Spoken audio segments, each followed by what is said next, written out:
Olá, estou aqui novamente para falar um pouco com vocês, ajudar no estudo de vocês e vamos falar hoje sobre gestão de salário. O meu nome é professora Adriana Marques.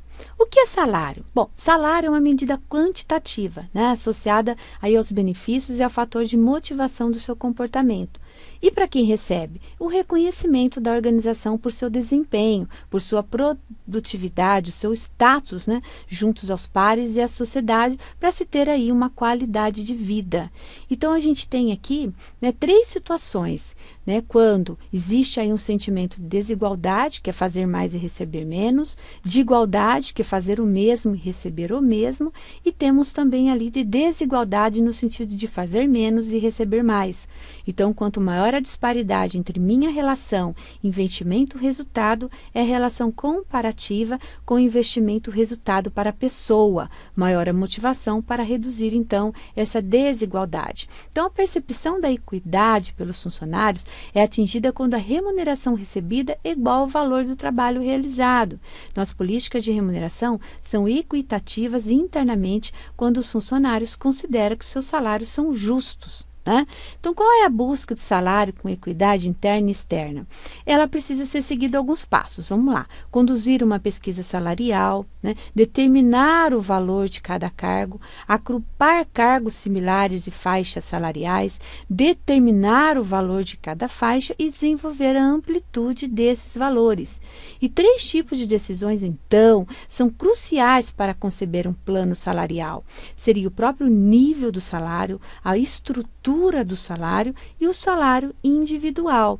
Então, temos fatores de composição de salários, fatores internos, o que seria? Seria a política de remuneração da empresa, o valor do trabalho, o valor relativo do funcionário e a capacidade da empresa em pagar. E o externo? A condição do mercado de trabalho, a faixa salarial na região, um custo de vida e a negociação coletiva. E para a elaboração de uma pesquisa salarial, existem alguns passos aqui. Vamos lá.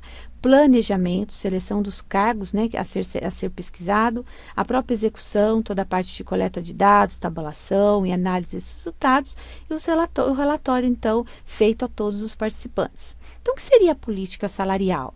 Uma política salarial, ela deve contemplar o sistema de recompensas, ou seja, como a política de salário pode servir ao propósito de atrair, motivar e reter pessoas, além de alertar para todos os aspectos legais, pois cada país tem leis específicas que regulam as relações trabalhistas. Então, se tem que ter o equilíbrio na remuneração, o equilíbrio interno, então estabelecer essa justiça, e o equilíbrio externo, de assumir práticas salariais compatíveis com o mercado.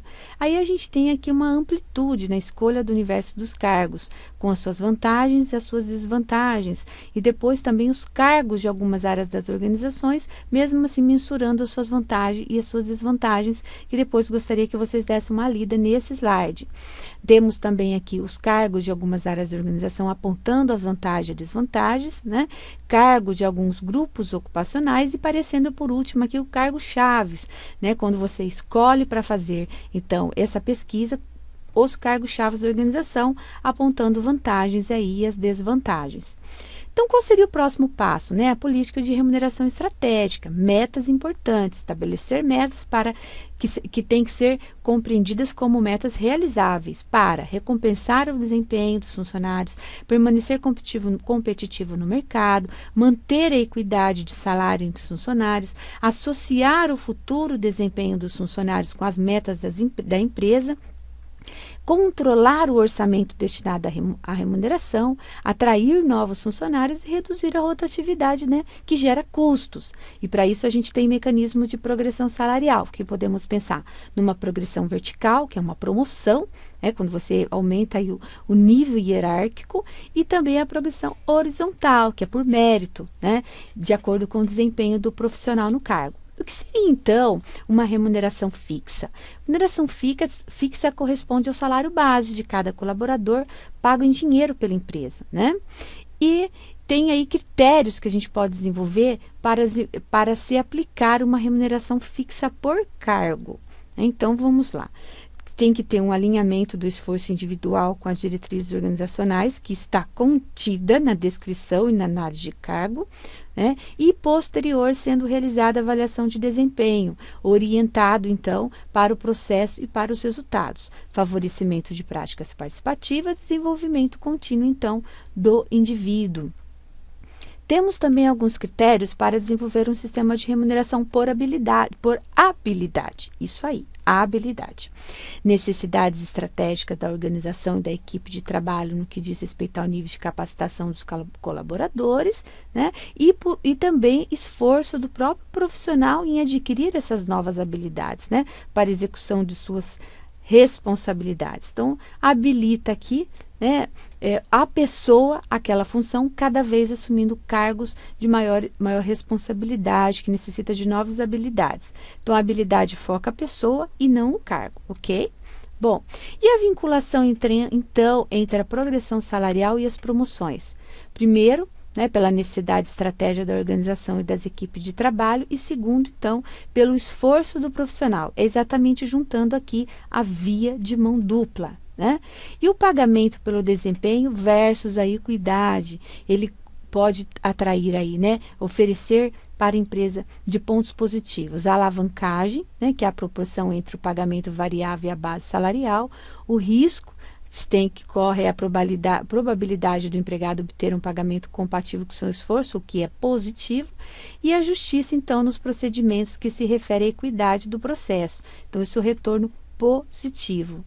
E o que seria, então, pessoal, uma remuneração variável, já que nós falamos da remuneração fixa e passando aí desenvolvendo uma política salarial, né, por cargo e por habilidade.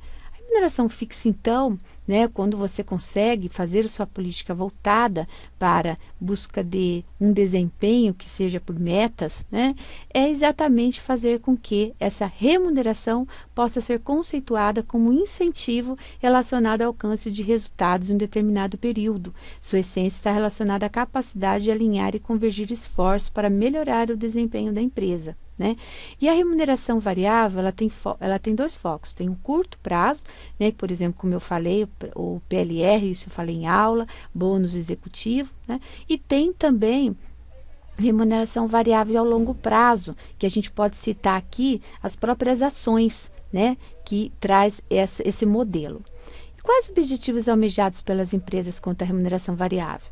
Qual seria, então? Motivar o indivíduo, né, partilhar os bens e os maus resultados, os bons, né, e maus resultados da empresa, transformar custo fixo em custo variável e comprometer todas as áreas e processos nos resultados esperados, ou seja, ter aquela relação da visão sistêmica da organização.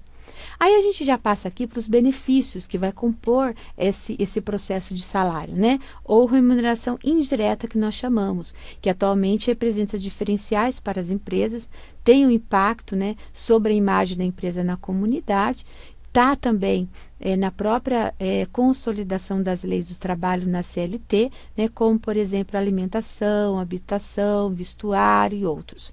Então, traz aqui o que é importante, né, que as empresas trazem em relação a benefícios, que haja aí, né, uma flexibilização dos seus planos de benefícios, um ajuste entre o valor investido pela empresa e o valor percebido pelo funcionário.